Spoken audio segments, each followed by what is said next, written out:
ilgari bilsanglar, endurez kasali bor bolalarni armiyaga ham olmasdi. Chunki bu kasallikni davolab bo'lmaydi deb bilinardi. Birinchi bo'lib endurez kasalligi. Keyin yosh katta ayollarda sidu tuta olmaslik, o'sha nimani tahoratni buzilib ketish qonlari.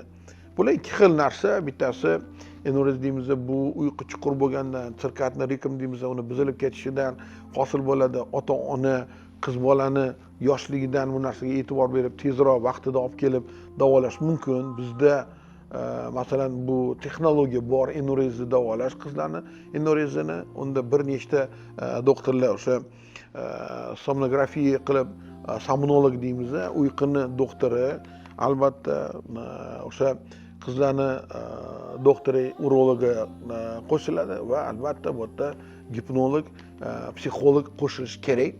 Shu uchta doktorlar yordamida endurez kasalligi davolanadi. Ilgari bilsanglar, endurez kasali bor bolalarni armiyaga ham olmasdi. Chunki bu kasallikni davolab bo'lmaydi deb bilinardi.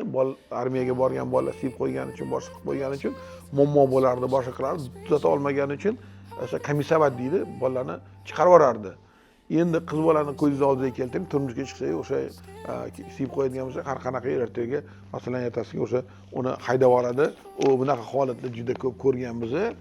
Shuning uchun o'sha to'ygacha ota-ona buni turmushga bermasdan oldin davolab olib, o'sha yaxshi bo'lganini bilgandan keyin turmushga bersa yaxshi bo'ladi. Endi yosh katta ayollarda siydi usha olmaydigan bo'lsa, bu ko'proq ko'p tuqqan ayollarda o'sha boylamalarni bo'shab ketgan